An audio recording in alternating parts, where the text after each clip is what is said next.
आपल्या परिसरातील राजकीय, क्राईम व सामाजिक अपडेट जाणून घेण्यासाठी पाहत रहा स्टार वन न्यूज वर्तमान। स्टार वन न्यूज वर्तमानच्या द्वितीय वर्धापन दिनानिमित्त हार्दिक शुभेच्छा। आरपीआय खानापूर तालुका अध्यक्ष नवनीतजी लोंढे, आरपीआय महिला तालुका अध्यक्ष निकिता तुषार लोंढे, वकील संघटनेचे सांगली जिल्हा अध्यक्ष ॲडव्होकेट तुषार नवनीतजी लोंढे व आरपीआय खानापूर तालुक्याचे सर्वच पदाधिकारी व सदस्य यांच्याकडून हार्दिक शुभेच्छा। सर्वांनी या ठिकाणी देण्यात येणाऱ्या सर्व सूचनांचं या ठिकाणी पालन करावं। काही गोष्टीचे लिमिटेशन प्रशासनाकडून आहेत, काही माननीय उच्च न्यायालय सर्वोच्च न्यायालयाचे निकाल आहेत, त्याच्यामुळं तुम्हाला वाटेल त्या पद्धतीने सर्व मुभा प्रशासनाकडून आपल्याला देता येणार नाही।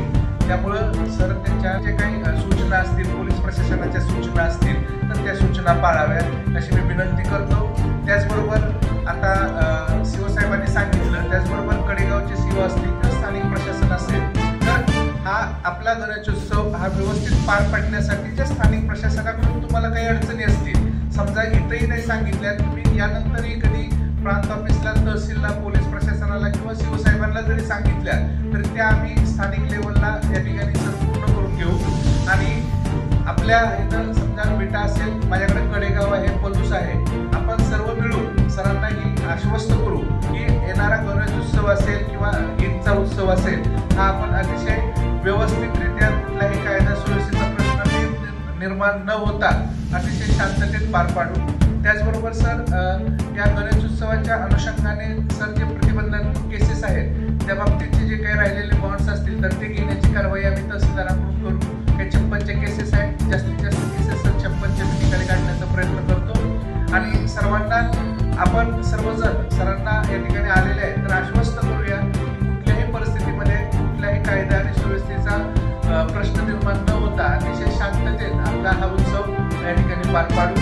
या ठिकाणी आयोजकांनी या ठिकाणी बोलण्याची संधी दिली त्याबद्दल मी त्यांचा या ठिकाणी आभार मानतो। जय हिंद, जय महाराष्ट्र। असेल त्यांचा गणवेश असेल, कदाचित कोणाला सायकलची पण आवश्यकता असेल, अशी जर काही आपण मदत करू शकलो तर निश्चितच खऱ्या अर्थानं हा उत्सव आणखी चांगल्या पद्धतीने साजरा होईल। रक्तदान सारखेही आपण चांगले उपक्रम त्या ठिकाणी राबवू शकता। सध्या जिल्ह्यामध्ये आपण बघितलं किंवा बाकी पूर्ण राज्यामध्ये वाहतुकीच्या अपघातांचं प्रमाण वाढत जात आहे आणि अपघातामध्ये रक्ताची आवश्यकताही मोठ्या प्रमाणात असते। त्यामुळे रक्तदानासारखे चांगले उपक्रम आपण हाती घ्या। CCTV कॅमेराही आपण जर आपल्या परिसरामध्ये सार्वजनिक ठिकाणी लावले आणि वर्षभर त्याची जर देखभाल दुरुस्ती पुढच्या वर्षीचा गणेशोत्सव येईपर्यंत ती जर आपण केली तर तो सुद्धा उपक्रम खूप चांगला असणार आहे। सर्व गणेश मंडळांना माझं हे पण आव्हान असेल, आपण आपल्या गणेश मंडळामध्ये CCTV कॅमेरा तर लावाच, त्याचबरोबर अग्निशमन साहित्य पण त्या ठिकाणी ठेवा।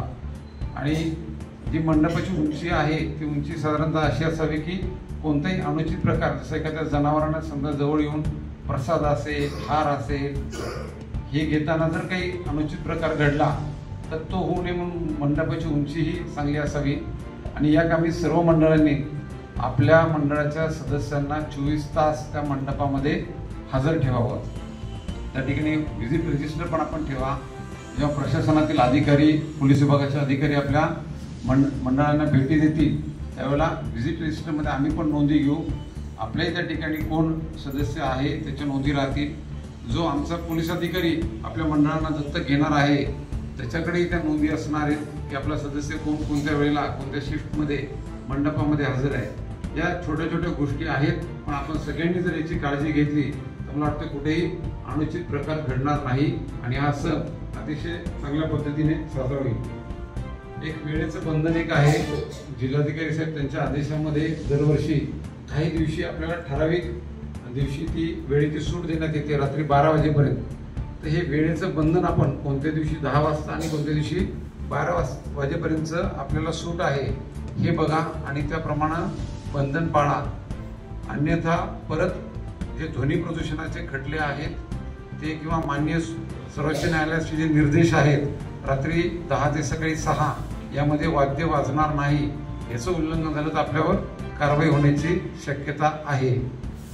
परत मी एकदा सगळ्यांना सांगतो की आपण प्रशासनाने दिलेल्या सूचनांचं पालन केलं तर मला वाटत नाही की कुठेही तुम्हाला प्रशासनावर फार काही निर्भर राहावं लागेल किंवा आम्हालाही सारखं तुमच्या मागं लागावं लागेल।